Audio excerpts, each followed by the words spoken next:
¿Cómo están, amigos? Bienvenidos a un nuevo capítulo de Revolución Circular, podcast de economía circular y cuarta revolución industrial, aquí en TX Plus, el primer gran medio digital de ciencia y tecnología. Soy Petar Ostoich y les recuerdo que pueden ver este capítulo y todas las entrevistas anteriores de Revolución Circular visitando nuestra página web en www.revolucioncircular.org.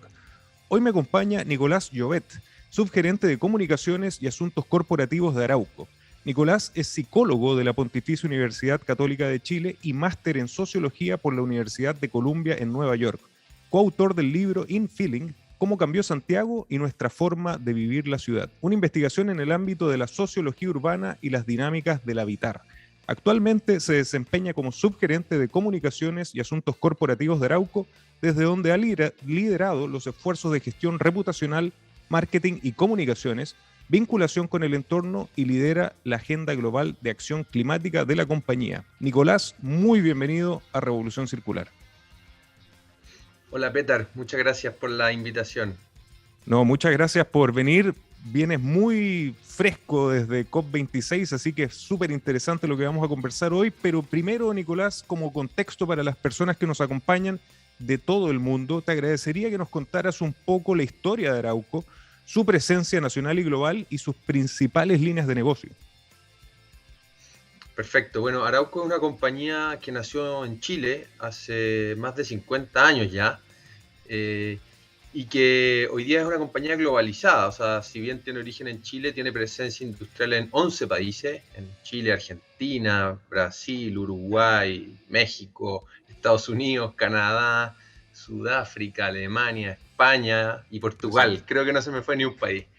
Entonces, es una compañía global que está fundamentalmente en los negocios de la celulosa, de la madera, de los paneles para el mundo de la construcción y de la energía limpia y renovable. Eso así como en resumen. Y es como a partir de recursos renovables, como son los árboles, se puede ir impulsando una economía que no dependa de los combustibles fósiles, sino de un recurso renovable. Absolutamente de acuerdo. Y en ese contexto, y tal como señalaba en la introducción, participaste activamente en COP26 en Glasgow.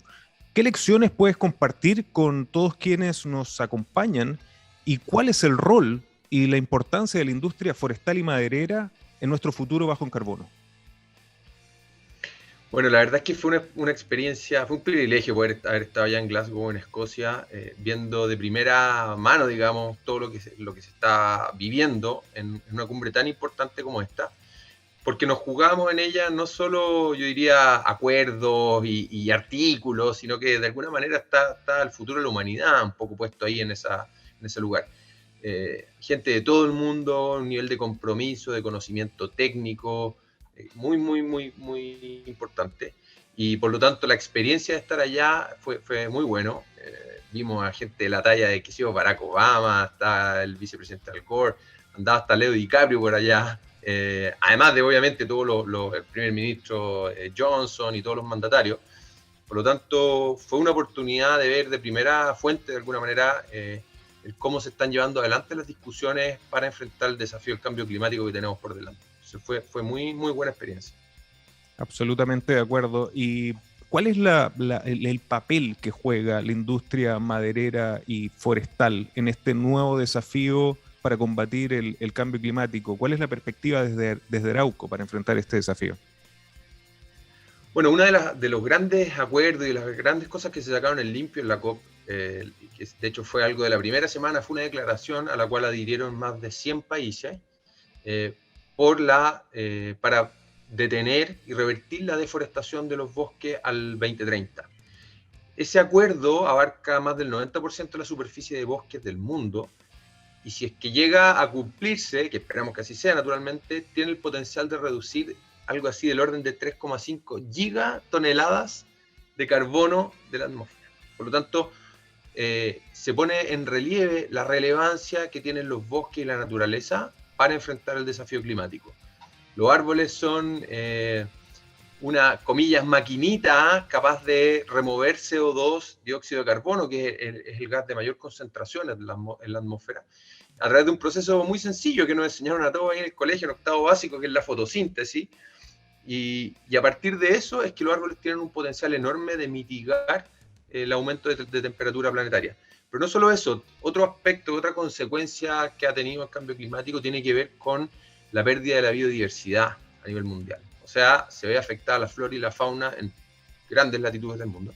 Por lo tanto, este compromiso de protección y de no deforestación del bosque nativo a nivel mundial, que entre paréntesis lo firmó Chile, pero también países como Rusia, como Brasil, por lo tanto es muy importante, revertir también los efectos que tiene el cambio climático sobre la biodiversidad y sobre la flora y la fauna a nivel mundial, también es un aspecto muy importante. Entonces, yendo a tu pregunta, el rol de los bosques y de la naturaleza es crucial para enfrentar los desafíos del cambio climático.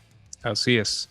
Y justamente Arauco en ese sentido ha tenido un protagonismo y un liderazgo que se nota a nivel global, y ya en el 2020, y justamente preparándose para el COP25, siempre con una mirada a largo plazo, hicieron historia al convertirse en la primera forestal carbono neutral a nivel global.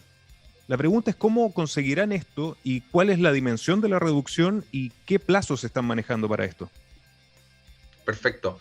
Bueno, efectivamente esto fue un anuncio que realizamos el año 2019 en Nueva York, en el marco de la Climate Week que se desarrolló en la ONU ese año, y nos comprometimos ya al 2020 transformarnos en la primera empresa forestal carbono neutral del mundo.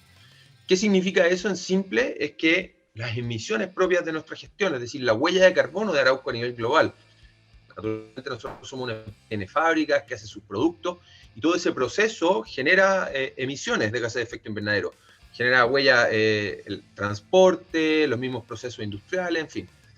Y ser carbono neutral significa que esa huella que nosotros generamos tiene que ser inferior a la cantidad de las capturas o las remociones de CO2 que nosotros como compañía a nivel global logramos a partir de los bosques, de las plantaciones y también de nuestros productos. Un producto que proviene del árbol mantiene en su composición el carbono que el árbol eliminó de la atmósfera, por lo tanto tienen un rol importante ahí.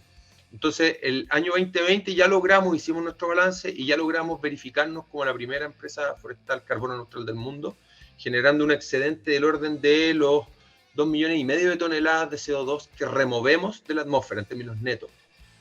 Por lo tanto, hagamos la matemática, si una persona en un año genera del orden de 5 toneladas de CO2, esa es más o menos la cifra que se maneja, estos 2 millones y tanto que redujimos el año 2018, necesito calculadora, digamos, pero dividámoslo por 5 y ahí tenéis la huella de la cantidad de personas que se neutralizó.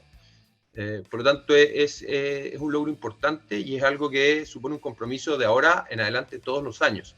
De hecho, el año 2019, hace ya unas pocas semanas, logramos de nuevo verificar nuestra carbono neutralidad, y el año 2019 nuestro efecto fue incluso mucho mayor, del orden de los más de 10 millones de toneladas que removemos de la atmósfera. Y ese es un compromiso que se adquiere una vez, pero hay que mantenerlo en el tiempo. Absolutamente, y para las personas que nos acompañan, realmente este desafío es tremendo. Nosotros lo hemos visto en distintas industrias a lo largo de los capítulos del podcast, porque aquí, y los invito a todos a que vean nuevamente el Scope 1, Scope 2, Scope 3, o sea, el abarcar las emisiones en todos estos scopes es realmente un gran desafío y realmente admirable lo que están haciendo. Y a propósito de esta preparación que ustedes han tenido a largo plazo para enfrentar COP26, utilizaron o aprovecharon, mejor dicho, esta instancia para reforzar este compromiso, pero además anunciando un nuevo plan de acción climática con metas muy claras y ambiciosas. ¿Cuáles son los principales ejes y cómo están pensando enfrentar nuevamente estos plazos que la COP nos señalaba nuevamente son extremadamente cercanos, ¿no? Bueno, Peter, me gustaría hacer como poner un poco en contexto la pregunta, Por favor. porque viendo lo que ocurre en la COP y tantas negociaciones entre los países y tensiones geopolíticas, en fin, como que uno cree que este problema hay que dejárselo a los gobiernos, ¿cierto? Y que ellos sean los que lo resuelvan. Nosotros creemos firmemente que si el problema se le deja a los gobiernos o a los estados, no vamos a lograr los ambiciosos objetivos que tenemos por delante como humanidad. Entonces la empresa privada hoy día tiene que salir adelante y tomar el liderazgo también para generar los efectos O sea, la empresa privada somos de los grandes emisores a nivel mundial, por lo tanto tenemos una responsabilidad, yo diría ya no solo una responsabilidad de una mirada estratégica, incluso como una ventaja competitiva, sino que la ambición climática es hoy día, yo creo, un imperativo ético de las compañías. Entonces, un poco nuestra reflexión fue, ok, ya somos carbono neutrales, es decir, ya el efecto que nuestra operación genera en el neto, en el balance, es positiva para el clima, pero creemos que eso no es suficiente y que tenemos que llevar la ambición un poquitito más allá. Entonces, fue en el marco de la COP26 que comprometimos un esfuerzo adicional es una cartera de proyectos integrada que en su totalidad, cuando entre en régimen, debería generar una disminución adicional en torno a 1 millón de toneladas de CO2. Súper interesante y definitivamente estoy de acuerdo con lo que señalas. El rol de la empresa privada, de los emprendedores es fundamental, porque además, y lo hemos visto también en el podcast, genera casos de éxito y una motivación para las distintas industrias, independientes de la industria donde se desarrollen estas empresas, que ve que esto es absolutamente posible. Y justamente en este plan de acción climática, que me lo leí completo y es realmente apasionante, me gustaría que vayamos profundizando en lo que definieron como los 3 ejes principales. Primero, mitigación basada en la ciencia. ¿Qué acciones y proyectos están desarrollando? Y algo muy importante en la economía circular y la descarbonización, ¿con quiénes están colaborando? Porque esto no se hace solo, definitivamente, ¿no? Absolutamente. Bueno, una de las cosas que uno saca en limpio viendo las conversaciones que se generan en la COP es precisamente de que las acciones tienen que estar basadas en la ciencia. Fue uno de los grandes logros, yo diría, de la gestión de Chile en la COP25, el instalar de que es la ciencia la que debe mandar y la que debe orientar los esfuerzos. Entonces, nosotros como compañía un poco adherimos a ese principio y nos hicimos parte de una iniciativa que son los Science-Based Targets, que son iniciativas de reducción de emisiones de una empresa privada con un horizonte de tiempo al 2030. Y en el marco de esa trayectoria es que fuimos desarrollando algunos proyectos específicos, fundamentalmente de reemplazo de combustibles fósiles en algunos eslabones, digamos, de nuestra cadena de producción, con foco, por ejemplo, en transporte. Justamente hace, yo diría, 2 semanas, anunciamos que Arauco tiene, en alianza con Copec Voltex, que es la división de electromovilidad de Copec, y con la gente de Kaufman, trajimos el primer camión forestal 100% eléctrico que va a comenzar a operar en Chile. Entonces ese es un ejemplo concreto de cómo la tecnología hoy día ya nos permite ir descarbonizando los procesos, sobre todo lo que tú mencionabas del Scope 3, que tiene que ver como con toda la huella más logística, que es muy difícil. Bueno, este proyecto de electromovilidad un poco apunta en ese sentido y lo que busca precisamente es acelerar un poco la mitigación o la disminución de emisiones basada en ciencia. Buenísimo. El segundo punto es la bioeconomía circular, donde naturalmente la economía circular aparece con mucha fuerza. ¿Por qué es importante la circularidad para Arauco? ¿Cómo piensan implementarla? ¿Y cuál es este nuevo plan de acción basado en la circularidad? Bueno, uno de los principios que me imagino que guía un poco este programa es precisamente cómo acelerar la transición de una economía lineal, en el fondo que se produce, se consume y se bota, a la circularidad, donde entendemos que la producción de bienes no puede terminar siempre en un botadero, en un vertedero, en un sitio de disposición final. En el caso nuestro, este esfuerzo está muy centrado en los procesos industriales, ya no tanto en el tema como del consumidor final. Nosotros, por ser una compañía B2B, es decir, atendemos a otras empresas, en general no siempre atendemos a un cliente final, o rara vez lo atendemos, pero sí tenemos mucho que decir en materia de procesos y de operaciones industriales. Entonces, un poco el compromiso en eso es que nosotros vamos a hacer, o estamos trabajando para transformar una compañía zero waste, es decir, con 0 residuos al 2030. O sea, que todos los residuos orgánicos e inorgánicos que se generan a partir de los procesos industriales no vayan a terminar a un botadero, digamos, y que todo se le entregue una segunda vida, ya sea a través de productos, por ejemplo, para el mundo de la agricultura, para el mundo de la construcción. Tenemos hoy día ya innovaciones bien instaladas y bien maduras, todavía nos queda un trecho por ir cerrando, pero de aquí al 2030 esperamos haberlo cerrado. Como tú bien dices, el público principalmente nos sigue por estos casos maravillosos de economía circular. A mí me gustaría contar una pequeña anécdota. En algún momento participé con Arauco en un evento que se hace anualmente donde se presentan, yo di una charla sobre economía circular y cuarta revolución industrial, pero donde se presentan los desafíos en los distintos países donde están operando. Y realmente me sorprendió que yo diría el 99% de los proyectos que presentaban los equipos eran de economía circular. Quizás en ese minuto todavía no se llamaba economía circular, no tengo duda de que ahora están el 100% llamándose economía circular. ¿Qué ejemplos nos puedes contar sobre esta transición de la circularidad que en Arauco tiene la particularidad de haber nacido muy bottom-up, como muy desde dentro del sistema, más que por necesidades y por visiones mismas de los trabajadores y los colaboradores? Bueno, efectivamente, súper bien descrito, porque la idea es que esto sea algo que la gente vive, o los trabajadores de la compañía vivamos en nuestro día a día, que sea parte de nuestra cultura, y que no sea como una imposición desde arriba. Entonces hemos visto cómo proyectos súper específicos, algunos quizás chiquititos, como por ejemplo reemplazamos en unos procesos de secado, habían como una especie de separadores, unas piezas. Esas piezas se hacían de madera.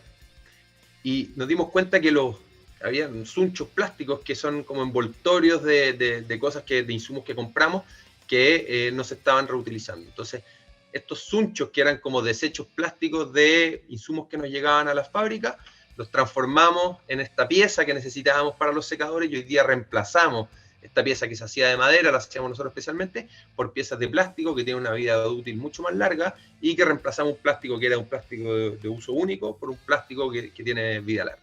Entonces, ejemplos como ese, tenemos otro ejemplo, por ejemplo, en materia de reutilización de agua. En procesos industriales se generan riles, es decir, residuos líquidos, y luego de esas aguas tratadas muchas veces vuelven tratadas a su cauce de origen, al mar, en fin, depende del lugar. En este caso, a través de un proceso un proceso del agua, estamos empezando a hacer un piloto con reutilización del agua para riego. Y estamos con un piloto ahí en la zona de Licantén, que además es una zona que está sufriendo un estrés hídrico enorme, y hemos visto con muy buenos ojos buenos resultados de cómo el agua de los procesos industriales se puede reutilizar para cultivos. Entonces, ejemplos como ese, que son bien específicos, nos inspiran a poder apuntar a los objetivos de instalar una verdadera economía circular al 2030. No, realmente la experiencia es fantástica y la motivación que generaban los equipos era tremenda. Yo recuerdo también algunos residuos que fueron utilizados como para generar nuevos productos, o también como insumos para nuevos productos. Yo realmente quedé maravillado, Nicolás, y espero, y no tengo duda que siguen practicándolo. Antes de continuar con esta interesante entrevista, te quería contar que Comida para Todos y Coca-Cola Chile crearon los bootcamps gastronómicos que hoy están capacitando a 200 jóvenes en Santiago, Valparaíso e Iquique para mejorar su empleabilidad en el mundo de la gastronomía. Y ahora, continuemos con Revolución Circular. Finalmente, en el tercer eje, aparece el primer punto que hablábamos, ¿no? La restauración y conservación de ecosistemas, que tiene un fuerte foco en soluciones basadas en la naturaleza, que no tengo duda fue uno de los temas, como tú señalabas, importantes dentro de la COP26. Te agradecería primero, para las personas que nos siguen y no están quizás familiarizadas con el concepto de soluciones basadas en la naturaleza, que nos contaras en qué consisten estas soluciones y cuál es el rol en particular de Arauco, que está jugando un centro que ustedes mismos desarrollaron, que se llama el Centro de Investigación Bioforest. Bueno, las soluciones basadas en la naturaleza, de alguna manera, es como a través de los árboles, los bosques, poder, por una parte, mitigar los efectos del cambio climático, pero al mismo tiempo entender que los árboles, a través de cuando uno tiene plantaciones manejadas de manera sustentable, también nos proveen materias primas que son fundamentales para nuestro día a día. Hay productos y cosas con las que uno interactúa todos los días y que ni sospecharía que detrás de eso tienen un origen vivo, un origen vegetal, que es el árbol.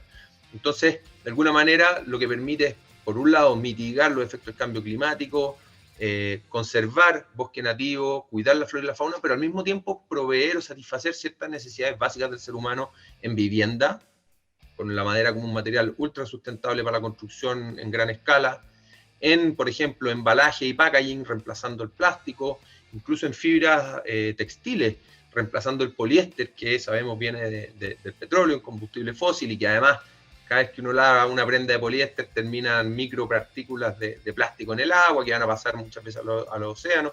En fin, entonces la naturaleza también tiene la capacidad de entregarnos o ayudarnos a tener soluciones súper concretas para necesidades humanas. Entonces un poco esa es la mirada como integral. Conservación por un lado, pero también manejo sustentable de plantaciones para proveer ciertos insumos básicos para el día a día. Y en particular este compromiso que nosotros realizamos desde la COP tiene que ver, por una parte, con la restauración de 25.000 hectáreas de bosque nativo en Chile, bajo una mirada de paisaje, es decir, no es como 25.000 hectáreas y uno va y las replanta así nomás, sino que además es un proceso que requiere un conocimiento muy específico de los distintos paisajes, las cuencas, de cómo se comportan la flora y la fauna, qué animales hay ahí, los cursos de agua, en fin, tiene toda una complejidad, para lo cual mencionabas tú el Centro de Investigación Bioforest, que es un centro grandote que tiene la compañía hace más de 30 años, donde hay, no sé, de haber más de 50 PhD, investigadores en los más diversos temas, de ecología, que conocen de animales, de comportamiento de la botánica, en fin. Y a partir de eso es que nosotros vamos trabajando en aumentar las hectáreas que vamos restaurando de bosque nativo.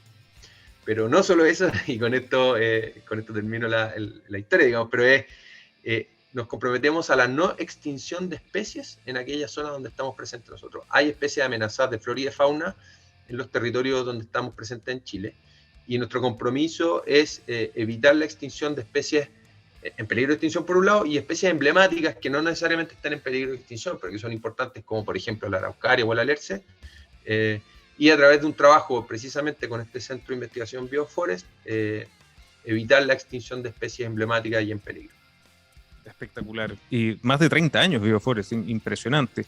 Entonces, Nicolás, haciendo un resumen, el plan de acción climática son soluciones basadas en ciencia, bioeconomía circular y soluciones basadas en la naturaleza. Lo que nosotros vemos desde Revolución Circular es que la economía circular, la bioeconomía circular y la cuarta revolución industrial son dos caras de la misma moneda. Yo veo en estos tres ejes la presencia fundamental de la tecnología, definitivamente, ya desde el primer nombre, desde lo basado en soluciones basadas en ciencia, ¿no? Y algo muy interesante que ocurrió en 2020 en Arauco es que se empezaron a introducir en el tema de, no tengo duda que ya estaban involucrados, pero en el tema mucho más digital y tecnológico, y dieron un paso fundamental. Adquirieron la propiedad mayoritaria de Odd Industries, de un gran emprendedor y referente para nosotros en Endeavor Chile, que es el gran Leo Prieto, que también estuvo dando una tremenda presentación en COP26. Y ustedes hicieron unos anuncios que realmente nos volaron la cabeza a todos, generando nuevas ramas y particularmente la llamada Lemu Earth.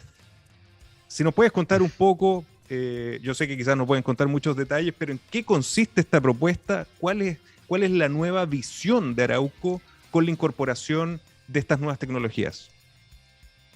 Bueno, lo primero es decir de que en general uno concibe, por un lado, la naturaleza como lo libre de la influencia del humano, por así decirlo, y lo intocable, y por otro lado está la tecnología, que sería como lo opuesto, ¿verdad? Que es intervención humana, la inteligencia puesta al servicio de la técnica, ¿cierto? Y lo que nosotros creemos es que en el encuentro entre la naturaleza y la tecnología hay un potencial enorme para enfrentar los desafíos que tenemos como humanidad.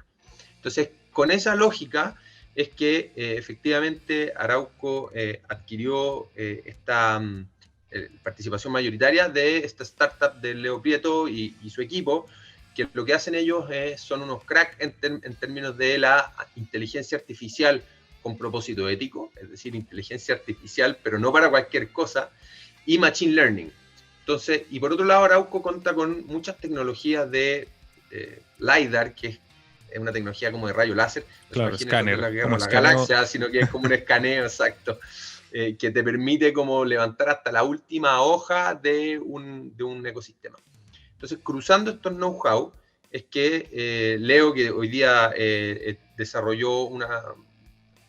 hizo la transición de Odd Industries, que hoy día se llama Lemu, y anunció efectivamente, a mí me tocó la suerte de estar ahí como público viendo su presentación, anunciaron el lanzamiento del primer satélite comercial para lo que ellos denominan hacer el primer atlas de la biosfera, es decir, lograr capturar hasta la más última átomo, digamos, de los distintos ecosistemas del mundo, con una mirada de, obviamente, la conservación y del conocimiento al detalle de cómo se comportan ya no solo el carbono, sino que el carbono, el agua, la flora, la fauna, y entendiendo las dinámicas del bosque y de los ecosistemas, promover y escalar la conservación. Qué interesante porque, como no sé si sabes, pero uno de los primeros invitados fue Leo Prieto, mucho antes que se adquiriera por parte de Arauco, y hablábamos, ¿no?, de cómo la cuarta revolución industrial es la unión del mundo digital, biológico y físico, y realmente ustedes con lo que están haciendo en esta colaboración es justamente eso. Nicolás, como última pregunta, ¿cuáles son los nuevos proyectos o futuros proyectos que podemos esperar de Arauco? Que muchos la ven quizás como una empresa forestal y maderera, pero hoy no queda duda que es una empresa tecnológica y que piensa ya y que tiene una visión de biosfera. ¿Qué podemos esperar en economía circular, en digitalización y en soluciones basadas en la naturaleza para el futuro? Bueno, nosotros tenemos una cartera bien amplia de proyectos, pero la verdad, Petar, es que algunos de esos proyectos están súper maduros, digamos, por ejemplo, lo que te comentaba del camión y el tránsito a la electromovilidad. Pero hay otros proyectos que dependen de que la tecnología madure, de que esté la disponibilidad comercial. Entonces estamos muy, muy entusiasmados con una serie de proyectos, por ejemplo, incursión en el hidrógeno verde, por ejemplo, temas de captura y de secuestro de carbono a través de ciertas tecnologías. Son una cartera bien amplia de proyectos, pero como te digo, algunos más verdes, otros más maduros. Y un poco hay que estar abierto a ir descubriendo un poco en el espíritu emprendedor. De repente uno parte con una idea en la cabeza y la tecnología o la realidad te va mostrando otros caminos y tener la cintura para ir adaptándose a los cambios que tiene el entorno, pero con un norte claro, en el fondo, que es ir siendo cada vez más un aporte en los desafíos que tenemos por delante como humanidad, que es cómo equilibrar lo que decíamos, ciertas necesidades humanas con el cuidado y el recuerdo de la naturaleza y el enfrentar el cambio climático. Absolutamente de acuerdo. Y una última consulta que me surgió de bastantes emprendedores es cómo están enfrentando esta nueva tendencia de que la madera nuevamente se está volviendo uno de los materiales, bueno, es uno de los materiales más sostenibles del mundo, pero en muchos proyectos como material base para la construcción nuevamente. ¿Qué está pasando con eso? Bueno, una cosa que tengo como un poco anécdota, casi frívola, pero a mí me llamaba la atención mientras caminaba por la COP, los stands de los distintos países, todo hecho en madera, claro. Incluso asientos hechos de cartón. Suecia tenía en su estructura de su stand, tenía árboles, en ese caso de haber sido abedules, pero en el fondo la madera es el material del futuro. No solo porque nos remite a una cosa casi primitiva, atávica del ser humano y su contacto con la naturaleza, sino que porque de verdad tiene propiedades que le permiten ser súper, hiper competitivas versus su alternativa, con una huella mucho más, huella de carbono, digamos, mucho menor, y que además secuestra o mantiene el carbono secuestrado en su estructura. Si yo tengo una viga de madera en la casa, o tengo un panel que es hecho de madera, bueno, ese panel uno lo toca y lo que tiene dentro es carbono. Y ese es el carbono que el arbolito capturó o eliminó de la atmósfera. Entonces hemos visto con muy buenos ojos avances bien importantes a nivel de ingeniería y de arquitectura que nos permiten aventurar un crecimiento importante de la construcción en madera. En Chile, para que uno se haga la idea, en torno al 20% de la construcción que hay hoy día en Chile es en madera. En países como forestales parecidos al nuestro, Suecia, Canadá, en fin, más del 80% de la construcción es en madera. Por lo tanto, tenemos todavía un, comillas, rezago o una brecha todavía que podríamos cerrar, y sin duda que escalar la construcción en madera con soluciones arquitectónicas e ingeniería puede ser también un camino para disminuir los efectos de una industria como la construcción que tiene su huella, genera mucho residuo, y usando la madera de manera industrializada, de manera consciente, puede ser una muy buena respuesta también para los desafíos que tenemos por delante. Qué interesante, ¿no? Como un material que quizás muchos asocian al pasado se convierte nuevamente en el material del futuro. Nicolás, ¿dónde podemos invitar a la gente que nos acompaña de todas partes del mundo a conocer un poco más del plan de acción climática o de información en general de lo que están haciendo en Arauco? En el sitio web es arauco.com y también nos pueden seguir en Instagram en @arauco.renovables. Perfecto. Ahí van a ver distintas iniciativas, cosas bien entretenidas. También estamos en LinkedIn, bueno, estamos en general en todas las redes sociales, pero diría Instagram y LinkedIn como que nos pueden seguir ahí y ver estas cosas interesantes. Definitivamente interesante. Yo sigo alguna de esas cuentas, así que se las recomiendo a todos. Nicolás, muchísimas gracias por acompañarnos en Revolución Circular. No, Peter, mil gracias a ustedes por la invitación.